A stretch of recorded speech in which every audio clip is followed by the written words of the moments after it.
El señor Deán tiene la palabra para darnos la lección inaugural.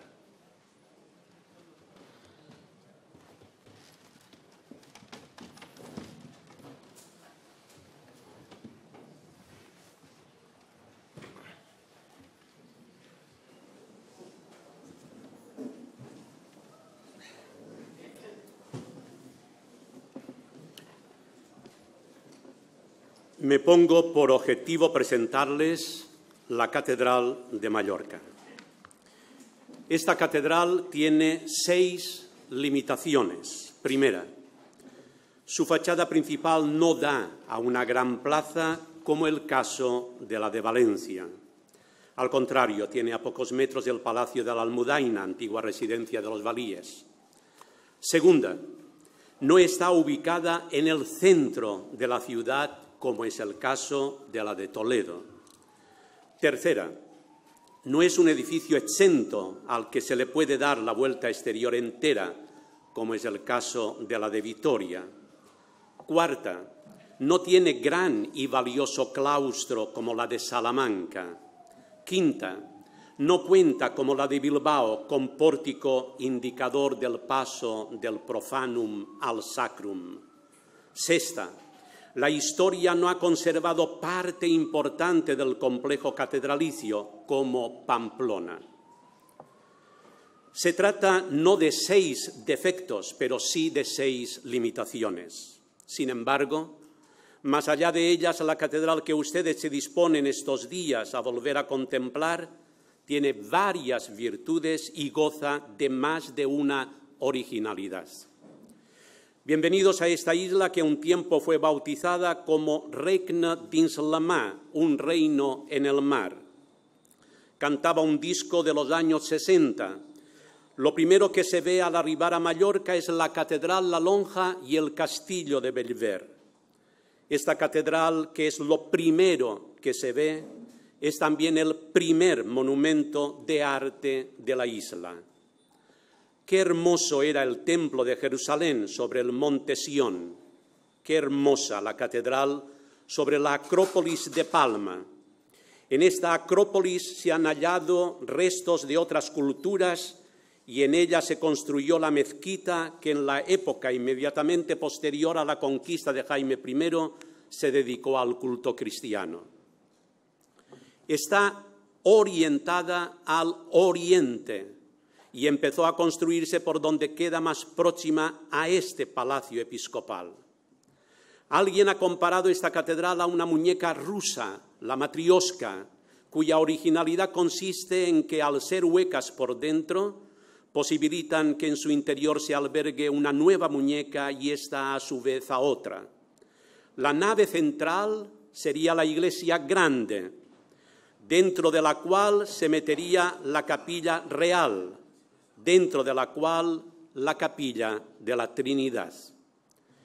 Como otros muchos templos, tiene su peculiaridad propia, que le viene de la época ciertamente excepcional en que fue concebida, el breve pero intenso momento en que la historia contempló la convergencia en el siglo XIV bajo un mismo cetro real de 3 regiones relativamente pequeñas, pero de gran inquietud creativa en lo cultural.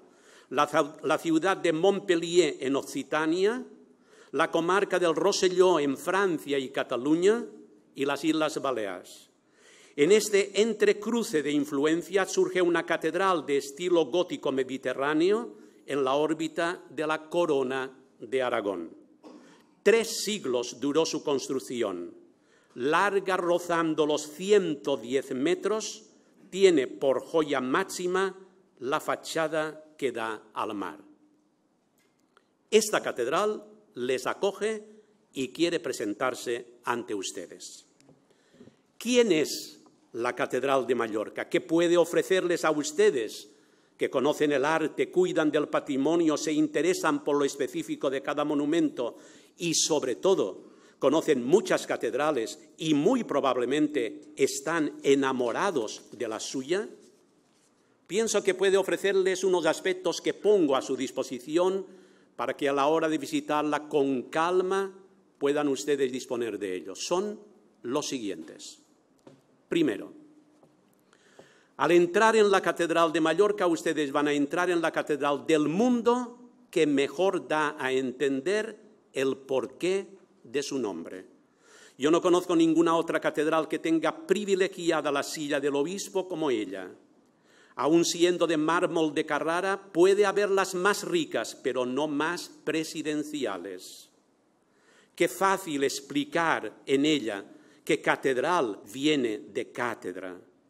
Está asentada como otras muchas sobre dos cabezas de león, símbolos de la fuerza y de la vigilancia pastorales. Y evoquen luego toda la teología sobre el ministerio episcopal. Y cuando tengan fija su mirada en la cátedra, observen la cerámica en su alrededor. Verán esculpidos entre palmas unos escudos. Son los escudos de todos los obispos que han apacentado nuestra grey. Sumaban 52 cuando se esculpieron. En cada momento histórico, el obispo residencial de carne y hueso está ahí, pero nunca está solo. Él se percibe y todos los demás lo percibimos como el último eslabón de una larga cadena. Ahí está hecho arte todo el episcopologio diocesano y también está toda la teología de la sucesión apostólica. Quiero advertirles que un vocablo que frecuentemente van a escuchar mientras estén en la isla puede despistarles. Un nativo no usa nunca el vocablo catedral, sino este otro, seu. La sorpresa, en todo caso, debe quedarse en fonética, pero no en semántica. Pasa que unos territorios han tomado mano de la lengua de Grecia y dicen catedral, y aquí se ha tomado mano de la lengua latina y se dice seu. En ambos casos, el referente silla, mueble desde el cual el catedrático enseña, preside y aúna. Segundo aspecto que quisiera resaltar, la simplicidad del templo. Una simplicidad que no niega la complejidad, pero resalta la homogeneidad. A pesar de haberse modificado los planos de construcción más de una vez, nunca se dejó de respetar el punto de partida. Esta catedral les va a demostrar cómo arquitectónicamente la austeridad unida a la esbeltez funciona de maravilla. No es una catedral rica, en absoluto le cuadra el calificativo de ostentosa y, sin embargo, es bella. Recuerda lo de nigra sum sed formosa del Cantar de los Cantares, que aquí podríamos traducir por austera soy, pero esbelta. Tomen como paradigma de esta constatación una columna, cualquiera de las 14 que sustentan la bóveda. Con sus 30 metros de alzada, estas columnas son tan altas como las naves de muchas otras catedrales.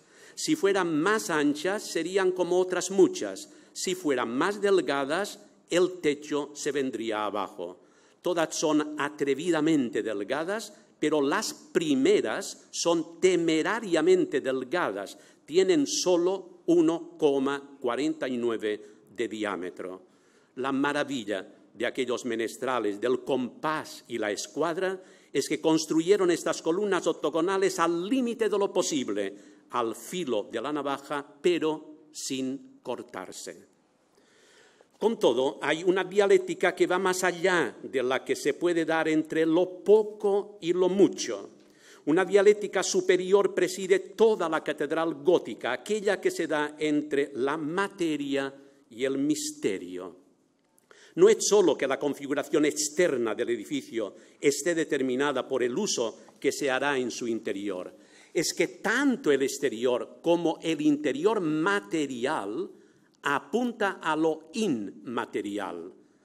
En la catedral todo es como el dedo del Bautista, el que señaló que otro era el más importante. En el exterior, la materia en la fachada se hace torre que sube hasta perderse la vista en ella y al final se hace aguja, dedo que apunta a la bóveda del cielo.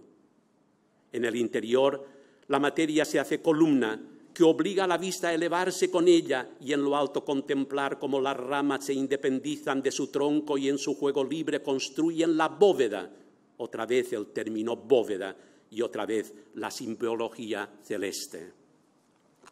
Nuestra catedral, nuestras catedrales, además de esta gran lección de teología, dictan una gran lección de filosofía. Dicen claramente que lo visible no posee la representación ni última ni máxima de la realidad, porque lo más real de una catedral no está en su piedra, sino en su aliento, su atmósfera, su brisa. Es su aire, que aun poseyendo la máxima levedad, alberga la mayor densidad interpretativa de lo que ella es. De la Catedral de Mallorca afirmó el francés Pierre Lavedan: es la más bella victoria del espíritu sobre la piedra que jamás contemplara la Edad Media. Refiriéndose a la catedral nuestra, escribió Santiago Rusiñol: pocas veces los hombres habrán utilizado así la materia para espiritualizarla tanto. Toda catedral gótica celebra la victoria del espíritu sobre la física. La materia apunta al misterio, lo creado conduce al creador. Aquí cabe recordar la puntualización del cardenal Martini a Umberto Eco: la Iglesia no satisface necesidades, celebra misterios. Tercer aspecto a destacar. Precisamente por no contar con aditamentos lujosos, la fábrica de nuestra catedral muestra diáfanamente la esencia del gótico, sobre todo en dos de sus rasgos más característicos. El gótico es el cumplimiento de dos grandes anhelos: el anhelo de altura y el anhelo de luz. Esta catedral es alta, forma parte, como la de Beauvais y Milán, del elitista grupo de las altísimas de Europa. La nave central alcanza los 43,74 metros, pero con una diferencia con las citadas. Al estar ubicada la de Palma sobre su antigua Acrópolis, recordemos que acros significa lugar alto, contemplada desde el mar, produce el efecto visual de una altura todavía mayor, al dar la impresión que la muralla forma parte de su base. Por otra parte, cuenta entre sus títulos legítimos el de Catedral de la Luz, no solo por estar ubicada en el Mediterráneo, lugar privilegiado de luminosidad, sino también por haber hecho posible que esta luminosidad penetrara en su interior. Penetra con tanta intensidad que mucho se tiene que filtrar. Esto es lo que hizo aquí Gaudí, fabricando vitrales con la técnica de colocar varios vidrios superpuestos. ¿Por dónde entra la luz en ella? La primera respuesta es de orden cuantitativo. Entra por sus 83 ventanales, 61 de los cuales abiertos, y sus 7 rosetones, 5 de los cuales abiertos. La segunda respuesta se sitúa en el orden cualitativo. Nuestro templo no puede alardear de una cúpula de piedra en un crucero que no tiene, como tampoco de cúpula abierta a la luz cenital como la del Partenón de Roma. Sin embargo, alardea del probablemente mayor ojo del gótico, un rosetón de más de 100 metros cuadrados de superficie con más de 1.100 piezas de cristal de color. La tercera respuesta se ubica en el orden constructivo. Observen ustedes lo que agudamente observó el arquitecto Joan Robió. De todas las iglesias góticas de 3 naves, es la que tiene la nave lateral más alta posible sin absorber las luces de la nave central. Y en cuarto lugar, fíjense en las capillas de las naves laterales y admirarán a los antiguos albañiles que, haciendo uso de originales destrezas, se atrevieron a abrir al fondo de cada una nada menos que 3 grandes espacios para vidrieras. Tengo la necesidad de sumar a la altura y a la luz un elemento no menos esencial. Lo diré con las palabras de Gaudí. Todo monumento suele tener una cualidad distintiva que se muestra como predominante sobre todas las demás. Esta cualidad característica de la Catedral de Mallorca es la proporcionalidad, la armónica correlación de dimensiones.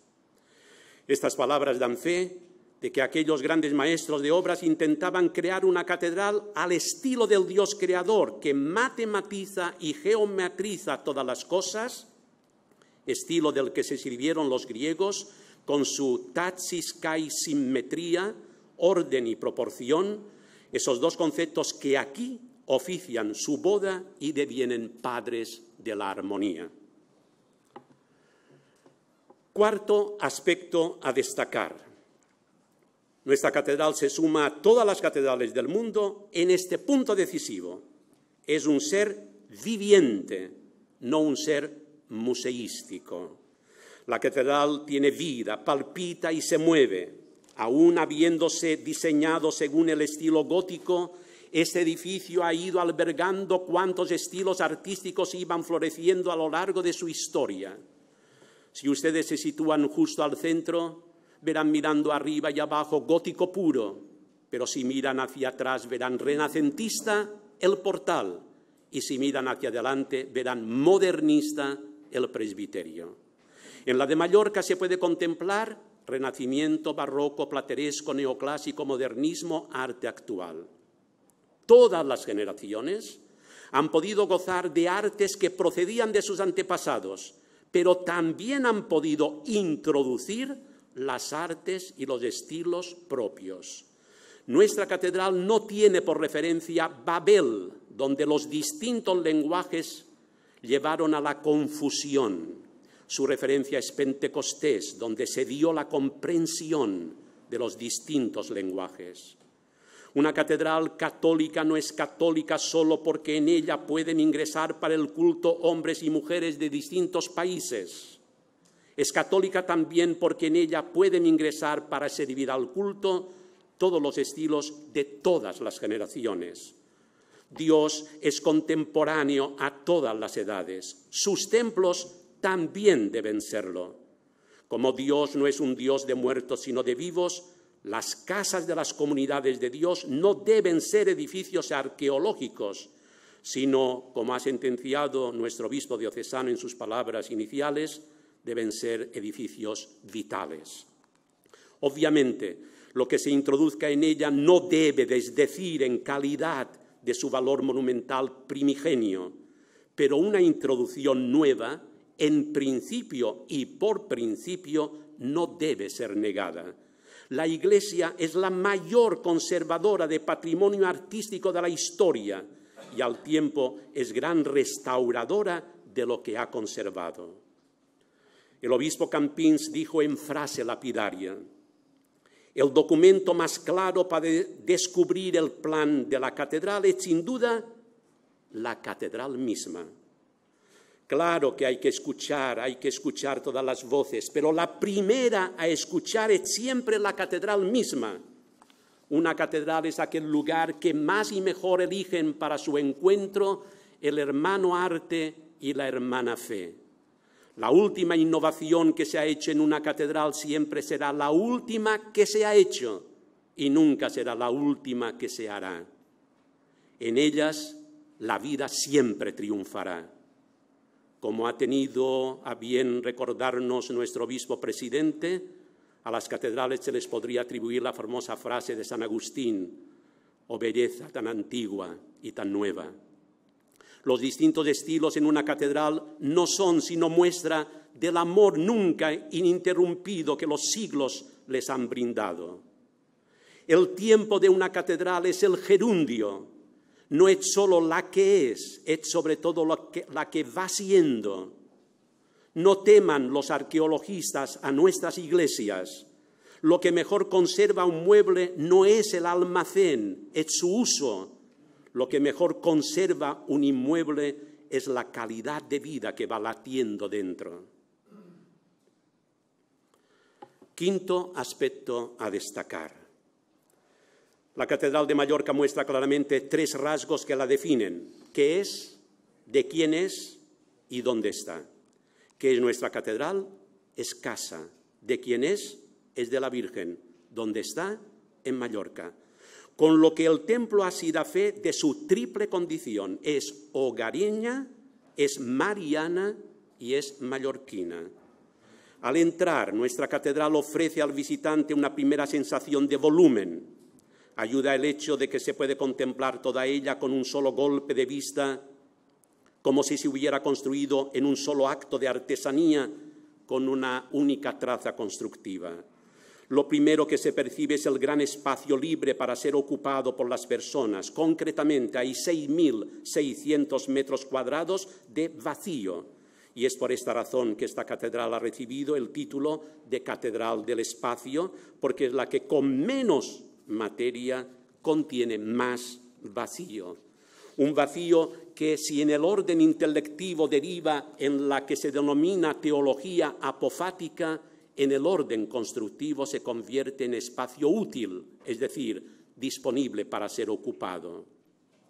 Si nuestra catedral, como continente, evoca el diseño basilical romano, su contenido evoca la tienda de la reunión israelita, en la que lo más importante no era la cubierta de lona, sino los reunidos de las tribus nómadas en su adentro.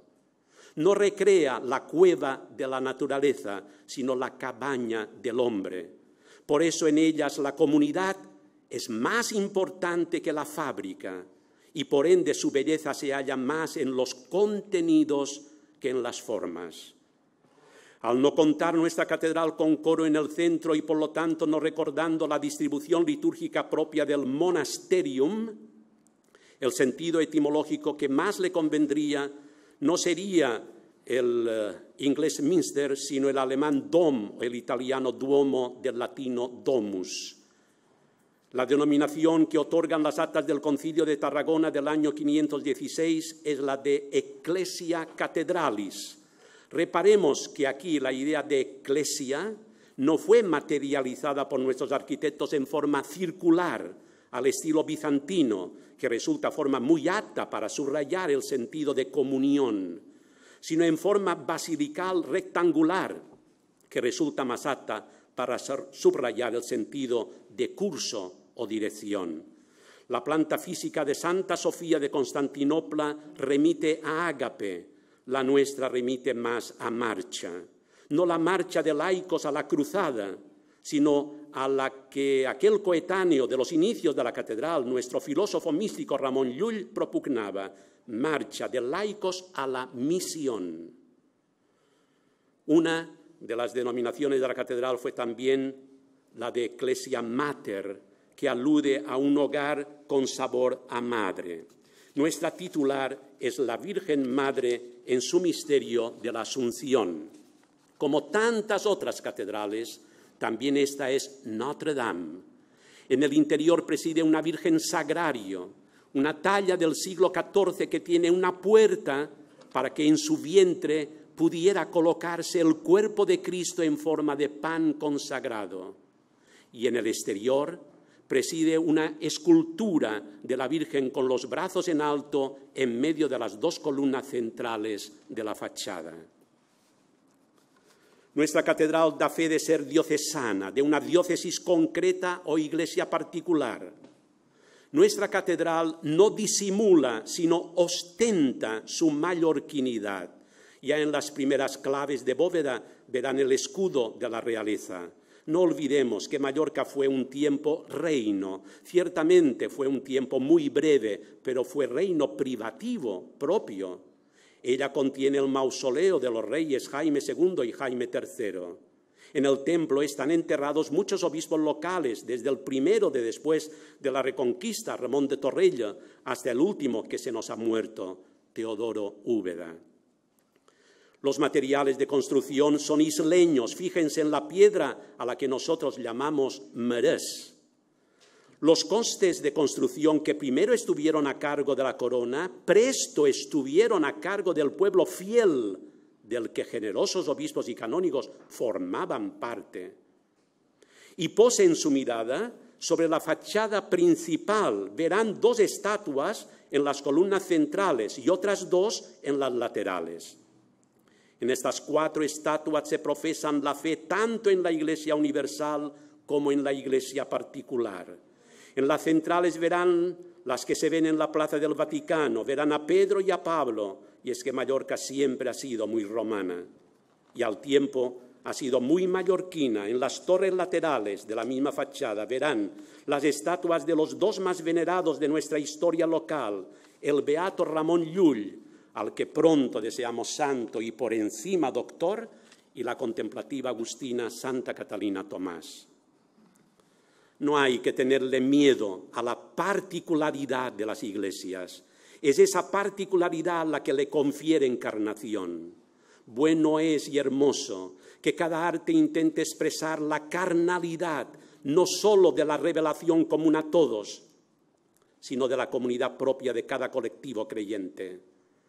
Tanto como un arte puede ser al tiempo austero y esbelto, una iglesia puede al tiempo ser universal y particular.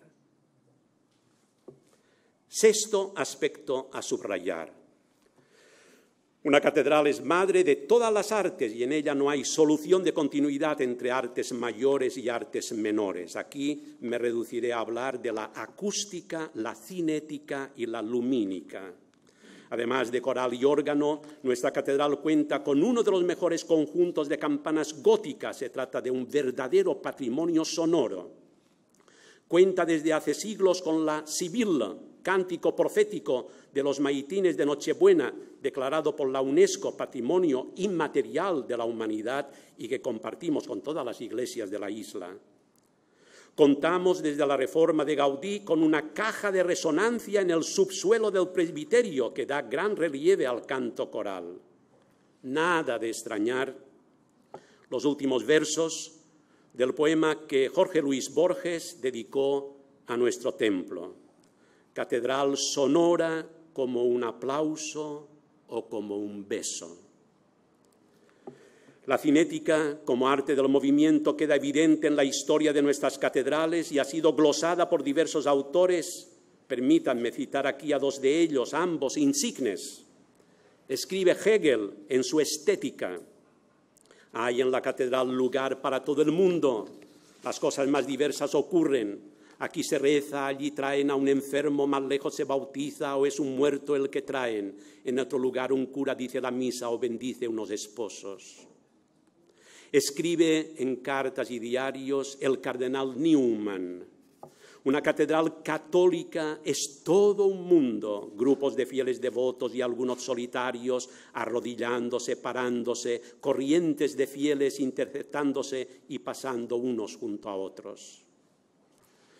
La nuestra es una catedral procesional. Son actualmente impresionantes la procesión del Corpus y la del entierro del Viernes Santo. La cinética alcanzó su nivel máximo el tiempo que nuestra catedral gozó de un privilegio papal. Uno de los obispos, Gil Muñoz, fue considerado, antes de tomar posesión de la sede mallorquina, antipapa. Hubo problemas a la hora de negociar su renuncia a favor de un papa único. La dificultad se solucionó permitiendo al nuevo obispo de Mallorca mantener una parte del ceremonial reservado al sumo pontífice, un ceremonial que Mallorca siguió aún después que el Vaticano lo aboliera para sí. Junto a la cinética citemos la lumínica. El efecto de la luz a diario se percibe en la fachada exterior marítima al combinarse atardecer y Mediterráneo. Ocres, amarillos y marrones se pelean entre sí para pintar pináculos, arbotantes y gárgolas. Hay 2 días al año que el rosetón ofrece su espectáculo más original, el día 2 del mes 2 y el día 11 del mes 11. Sucede que alrededor de las 8:30 de la mañana la luz refleja del rosetón mayor se posa justo debajo del rosetón de la fachada principal, con lo que da lugar a lo que se le denomina el espectáculo del 8. Referido a la luz, permítame sacar el testimonio de uno de nuestros más insignes residentes, Joan Miró. Después de almorzar, iba al Liceu a escuchar los ensayos de un organista. La luz estallaba a través de los vitrales como una llamarada encarnada. La música de órgano y la luz que se iba filtrando me sugerían una gran riqueza de formas. Sin duda, todas nuestras catedrales se domiciliaron en una vía común, la vía Pulcritudinis, esa vía que ahora se va convirtiendo en privilegiada para el acceso a Dios de muchos de nuestros contemporáneos. Abro aquí la segunda parte de mi exposición. Si la primera tenía por objetivo presentar la Catedral de Mallorca a los asistentes a estas jornadas, la segunda tiene por objetivo ofrecer a la temática de estas jornadas algunos puntos importantes que nuestra catedral está en condiciones de aportar.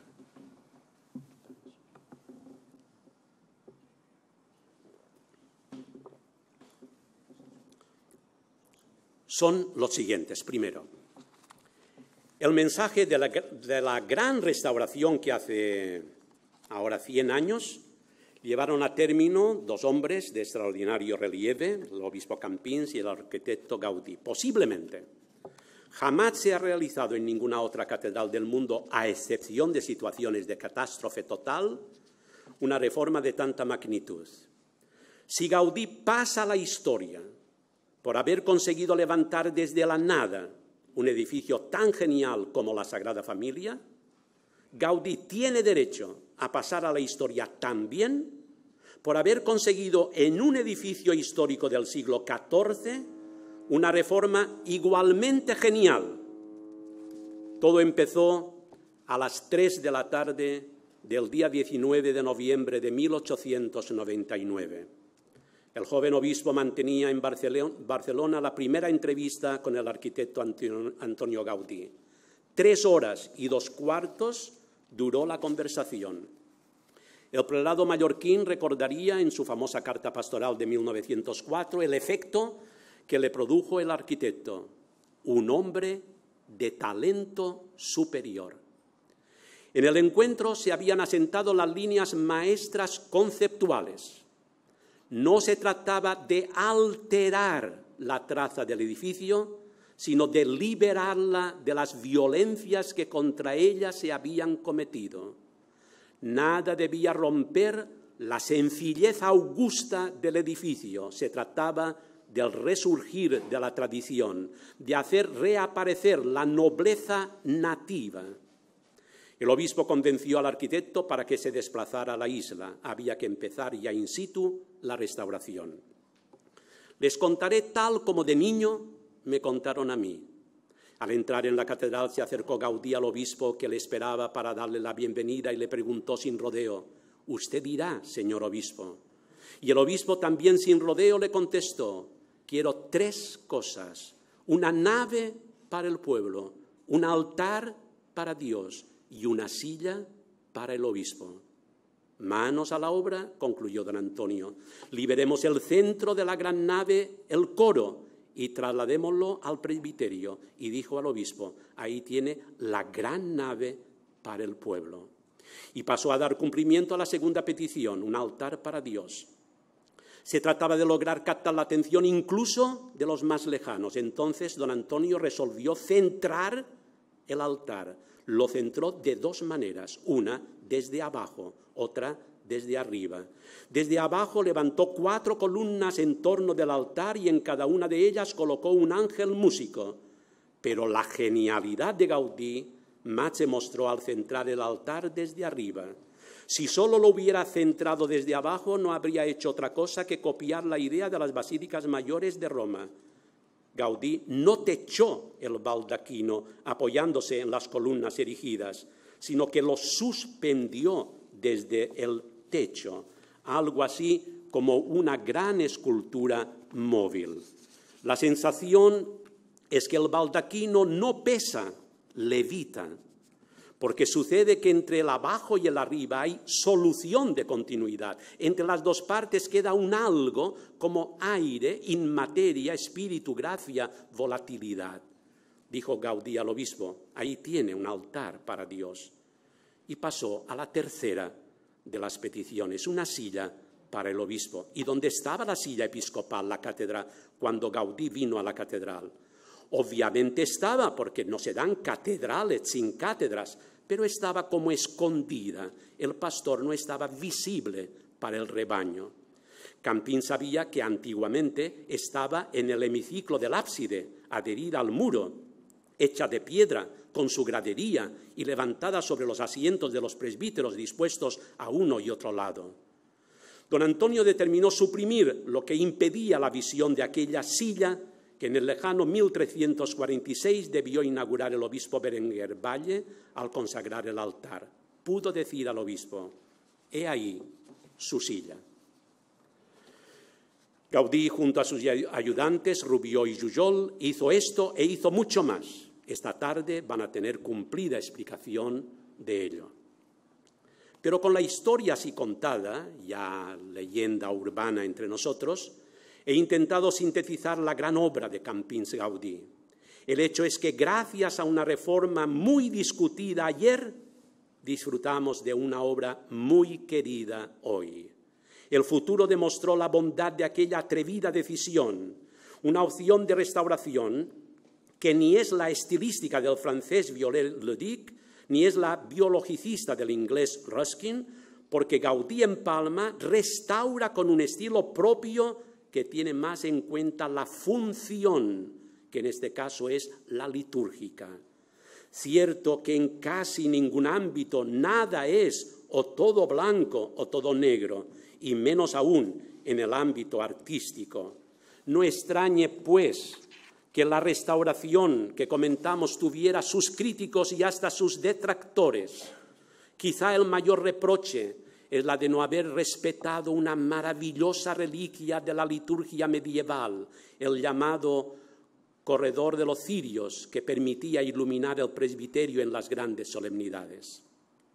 En cualquier caso, en Palma, el obispo y el arquitecto plasmaron en arte lo que los padres conciliares plasmaron en Roma 60 años después en la Constitución Sacrosanctum Concilium sobre la liturgia. En 1904, esta dupla de oro que constituyeron Campín Gaudí logró dejar el altar a punto de celebración de la misa postconciliar en 1964. Y es que en una catedral el término clave ha sido y sigue siendo el de liturgia. La historia 2 veces milenaria de nuestra religión prueba que es la liturgia que condiciona la arquitectura y no la arquitectura a la liturgia. Uno puede visitar una catedral sin celebrar culto en ella, pero uno no puede interpretar una catedral sin asumir la importancia de su culto. Hay una pregunta que debe ser formulada. ¿Cómo fue posible tanto cambio y por encima en muy breve periodo de tiempo? Recurrir al azar no sería más que una escapatoria fácil. Yo creo que posibilitó la gran reforma la confluencia de 3 constelaciones de sucesos. Llamaré a la primera fiebre romántica por el tema catedral, aquella que con fuerza se inició en Francia. En 1894, Monet pinta la serie sobre la catedral de Rouen. En 1898, Huysmans escribe una novela tomando por base la catedral de Chartres. En 1910, Debussy titula uno de sus preludios La catedral sumergida. En 1914, fecha en que prácticamente termina la Reforma, Rodin edita Las catedrales de Francia. La segunda constelación tiene nombre consagrado, el movimiento litúrgico propulsado por Dom Guéranger y que tanta influencia tuvo en Francia, Bélgica, Alemania y otros países, sobre todo con la publicación en 15 densos volúmenes de la Année liturgique, bien estudiados por Campins y de la mano de Campins por Gaudí. La tercera constelación fue la de la serie de presbíteros diocesanos de primer nivel cultural que formaron el verdadero equipo del obispo Campins, el filólogo Antoni-Maria Alcover, el historiador Mateu Roger, el liturgista Joan Kegles, el literato Costa i Llobera, el biblista Bartomeu Pascual y el gestor Martí Llobera. Pocas veces en la historia diocesana tantos grandes coincidieron en proyecto tan grande. El otro mensaje a los participantes de estas jornadas proviene de la más reciente innovación en la Capilla del Santísimo, bendecida en 2007, y en la que el artista mallorquín Miquel Barceló plasmó, a indicación del Cabildo Catedral, el capítulo 6 del Evangelio de San Juan. El versículo central es el 35, yo soy el pan de vida. Si el artista dedicó el lateral izquierdo a la naturaleza y en él plasmó una ola traviesa que desde la bahía penetra en el templo y en lo alto estalla arrastrando multitud de peces, dedicó el lateral derecho a la cultura y allí dejó cantidad de panes, fruto del fuego, la agricultura y el horno. Y dedicó el frontal central al hijo mayor de la naturaleza y de la cultura, que es el hombre. Y el hombre por antonomasia para la Iglesia no es otro que Jesús. Es cierto que en la pared central, entre el suelo y el sagrario, se ve cantidad de calaveras, símbolos de sufrimiento y muerte. Mas por encima de ellas está el sagrario, sede del pan de vida.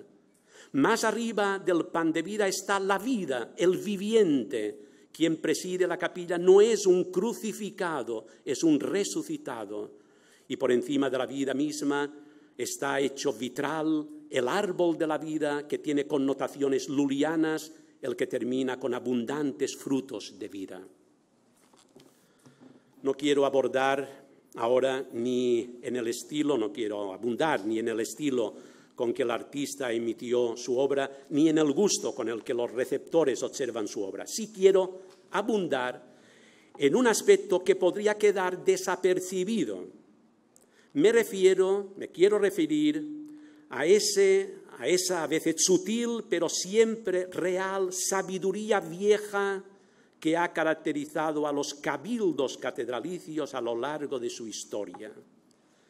La biografía de las catedrales da fe de una dialéctica entre lo que llamaría el punto y la raya, entendiendo por punto lo que aporta cada artista particular en cada momento particular y entendiendo por línea, por raya, la que va trazando durante los años ese colectivo de presbíteros a los que llamamos canónigos. La tarea del punto es proporcionar creación y originalidad. La tarea de la raya es proporcionar continuidad y concatenación. ¿Qué ha sucedido en nuestra catedral a partir de la innovación en la Capilla del Santísimo? Ha sucedido algo importante. Ha sucedido que desde hace 7 años y 4 meses la catedral alberga el más monumental y más valioso tríptico que la Iglesia Católica posee sobre la Eucaristía. Digo tríptico porque en el fondo de las 3 naves hay tratados en diferentes épocas y en diferentes estilos el tema de la Eucaristía.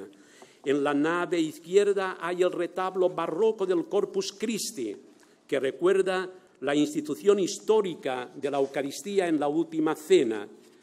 En la nave central hay el altar mayor, en el que durante 7 siglos se actualiza la Eucaristía, y en la nave derecha hay la capilla del Sagrario, donde se reserva la Eucaristía para el viático y la adoración.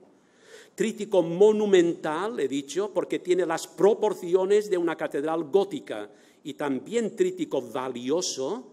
Las 3 partes han sido obradas por artistas que cada uno en su tiempo han sido altamente considerados. Blanquer en el siglo XVIII, Gaudí en los inicios del siglo XX, Barceló en los inicios del siglo XXI. El barroco Blanquer supuso un buen punto en la catedral. El modernista Gaudí supuso un buen punto en la catedral. El actual Barceló ha supuesto un buen punto en la catedral. Pero la raya la dibuja siempre la misma catedral. En este caso, la raya ha sido trazada en primer lugar por la temática. Los 3 artistas han obrado el tema de la Eucaristía. Y en segundo lugar, la raya ha sido tratada en una connotación estilística común, la exuberancia. Blanquer, Gaudí y Barceló se muestran aquí, los 3, formalmente exuberantes. Que a los responsables actuales de las catedrales no les tiemble la mano a la hora de continuar responsabilizándose de las rayas. ¿Quiénes, sino ellos, velarán no solo por las partes, sino también por el conjunto que contempla lo entero? Lo que en Europa hay de patrimonio artístico certifica lo positivo de esta responsabilidad. En nuestro país existen 3.168 inmuebles de interés cultural que pertenecen a la Iglesia Católica. No cabe ninguna soberbia, tampoco cabe la negación de los hechos. El Cabildo Catedral, situando en 2007 la reforma de la Capilla del Santísimo en la raya de su programa iconográfico, daba simplemente la razón a lo que 103 años antes afirmara Campins cuando, refiriéndose a los miembros del Cabildo, aludió a esa vieja estirpe que transmite la misma rica savia primera a los vigorosos renuevos en que se perpetúa. Creo que en mi intervención quedó probado por qué se le llama Iglesia Catedral e igualmente por qué se le llama Iglesia Diocesana. Creo que queda claro por qué se le llama también Iglesia Capitular. Queda un punto más como aportación a los participantes en estas jornadas. En tiempos pasados, una de nuestras catedrales españolas fue reconocida con un título muy adecuado. La llamaron la Pulcra leonina.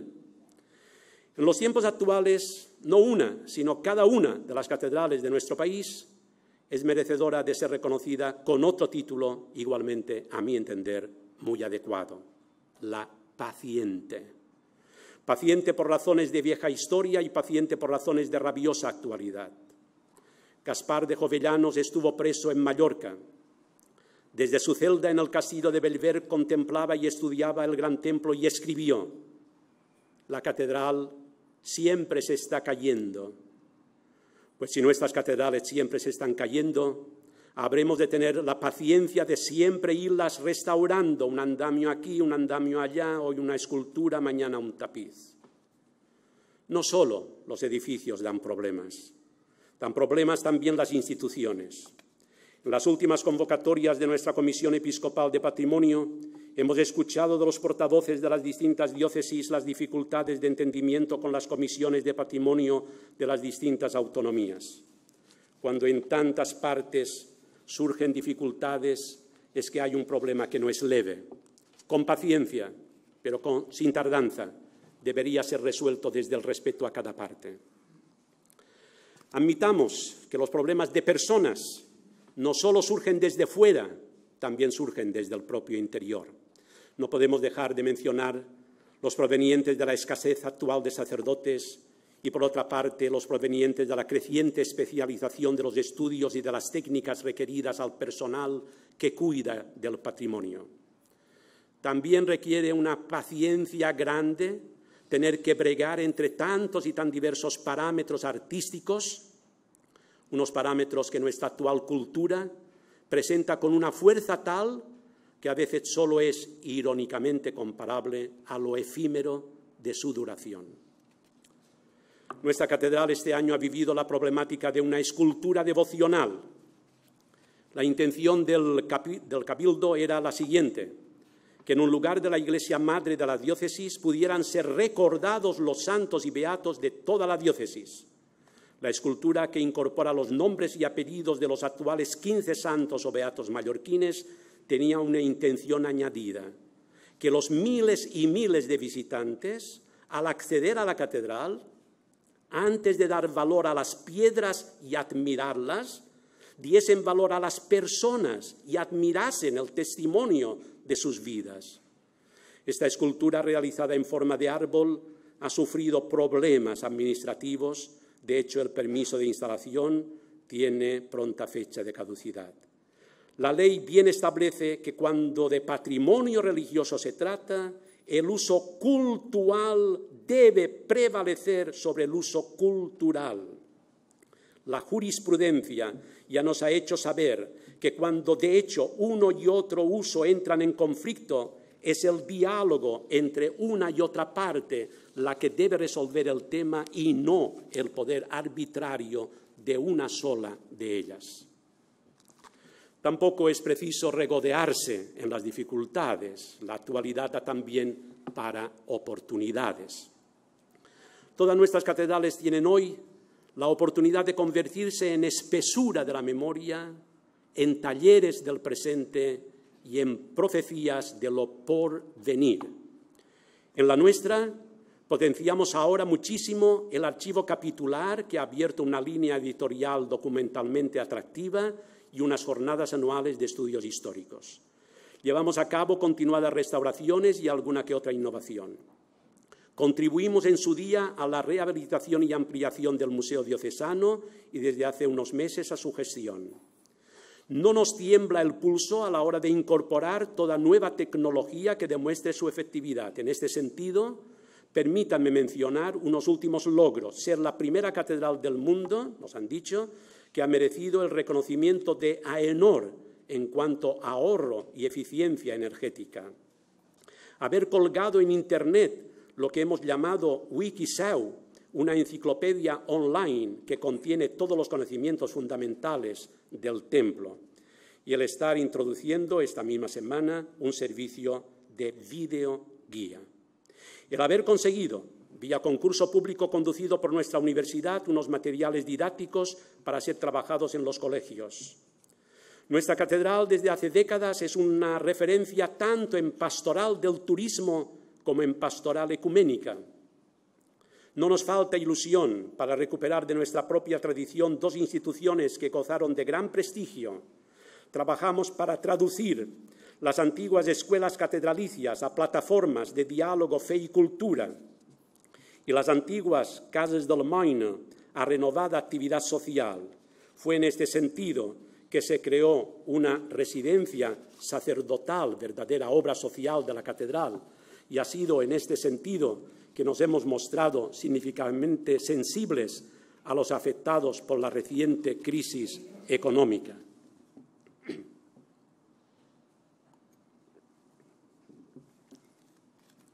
No quisiera, por nada del mundo, que lo más importante quedase sin ser dicho. Lo más importante de la catedral es la catedral llena. La catedral más hermosa no es la de los retablos, ni la de los focos, ni la de los objetos del tesoro, es la llena de fieles que celebran la fe. El mejor patrimonio de la Iglesia es siempre el patrimonio inmaterial, es la fe de un pueblo congregado que cree, espera, ama, adora y canta. Esa es la catedral que he intentado mostrarles. Un día me cautivó un verso de San Juan de la Cruz, es un cántico espiritual, aquel verso que la esposa, hablando al esposo, alude a un no sé qué que quedan balbuciendo. Cuando Jovellanos iba terminando su informe sobre la Catedral de Mallorca, escribió: tiene un no sé qué de grande y majestuoso que sorprende y agrada.